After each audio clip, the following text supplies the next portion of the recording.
Guys, welcome back to our channel Khushi arts blog. कैसे हो आप सब? आई होप आप सब अच्छे होंगे। हम भी बढ़िया हैं। तो यहाँ हो चुकी है मेरी सुबह की गुड मॉर्निंग और नहा धोआ कर हम पूजा पाठ करके हो गए हैं रेडी। तो अभी हम आपको बता दें कि सुबह सुबह हम निकलने वाले हैं अम्बा जी के लिए, क्योंकि अभी आज दुर्गा माँ अष्टमी थी, तो सोचे हम अम्बा जी के दर्शन क्यों ना कराएं। तो फटाफट से हम रेडी हो गए। बंदे को मेरे देखो मेरा पर्स पैक कर रहे हैं। आप में से किस किस के हस्बैंड ऐसे पर्स पैक करते हैं? और जब हम गुजरते हैं अपने, तो हमारे घर के पास का मंडप का नज़ारा सुबह सुबह का कुछ इस तरह से था, जो कि बहुत ही अच्छा दिख रहा था। बट पर्दा लगा हुआ था क्योंकि ये सुबह सुबह का नज़ारा था। तो यहाँ से हम फटाफट निकलते हैं और मौसम जो है बहुत ठंड लग रहा था। मतलब घर पे लगा नहीं ऐसा कि ठंड लगेगा, बट ठंड लग रहा था। और वहाँ से जब हम गुजरते हैं, कुछ आगे बढ़ते हैं, तब तक पता चलता है कि बहुत ज़्यादा साफ़ हो चुकी है। शायद हम लोग लेट हो गए हैं, बच्चे हैं रेडी करना, और सुबह सुबह का टाइम था तो थोड़ा बहुत लेट तो हो ही जाता है। मॉर्निंग का व्यूज़ कुछ बहुत ही ब्यूटीफुल दिखता है। तो यहाँ ओवर ब्रिज का जो सीन है वो इतना मस्त दिखता है। तो सुबह सुबह का टाइम है, ठंड भी लग रही थी, अच्छा भी लग रहा था। तो बस कुछ ही क्षण में हम पहुँचने वाले हैं दर्शन के लिए।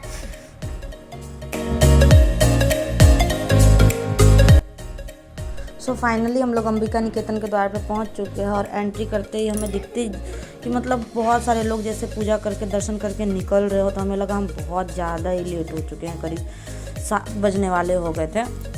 और उसके बाद जो हम ट्रैफिक में फंसते हैं, क्योंकि आरती हो गई थी, और आरती होने के बाद जब बाहर निकलते हैं ना लोग, तो उस टाइम बहुत ज़्यादा ट्रैफिक होती है।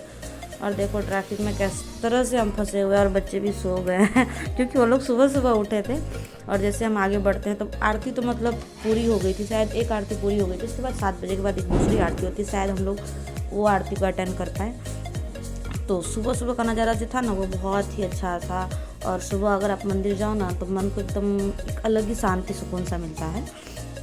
तो उसके बाद देखो गुड्डू की हालत कुछ इस तरह से हो गया। और गाड़ी को पार्क करते हैं हम, और पार्क करने के बाद यहाँ से हम प्रसाद लेके फिर चलते हैं अपने सीढ़ी की ओर प्रस्थान करते हैं।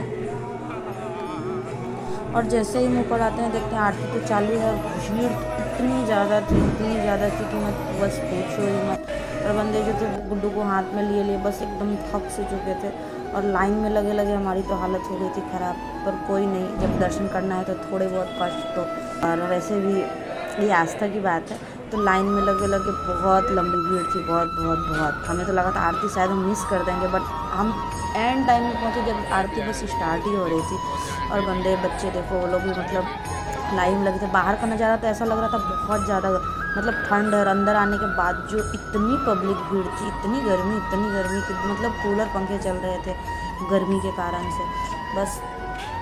और यहाँ का ये भव्य दर्शन सजावट तो इतना खूबसूरत था जैसे आपके मन को मोह लेने वाला था। और यहाँ जाने के बाद न वहाँ से घर वापस आने का मन नहीं करता है। तो फाइनली हम दर्शन कर लिए। जो अम्बे जी का दर्शन था वो तो हम कर लिए, बट वहाँ कैमरा अलाउड नहीं है तो हम वो शूट नहीं कर पाए। बाकी हम आपको आगे का दिखा रहे हैं। तो वहाँ से फिर हम करते हैं काली माता के दर्शन, और फिर हम चलते हैं पंचकर्मा यानी गोल गोल जो घूमते हैं वो करते हैं। उसके बाद आते हैं नीचे आने के बाद हम वहाँ से तिलक लगाते हैं, नारियल फोड़ते हैं, और फिर प्रसाद लेते हैं। और फिर प्रसाद लेने के बाद हम यहाँ से देखो, यहाँ से हम ऊपर का नज़ारा दिखाते हैं। कितनी भीड़ है, बस इतने सारे लाइन पार करके जाने होते हैं भाई। और उसके बाद हम निकलते हैं। फाइनली हमारा दर्शन अच्छे से हो गया। मतलब हम हर बार ऐसा होता है कि हम जैसा सोचते नहीं, और उससे भी इतने बेटर तरीके से मेरा दर्शन होता है ना। और फिर हम यहाँ रुक कर लेते हैं सिंदूर, बिंदी, और बच्चों के लिए हाथ में बांधने के लिए रक्षा कवच यानी कि धागा।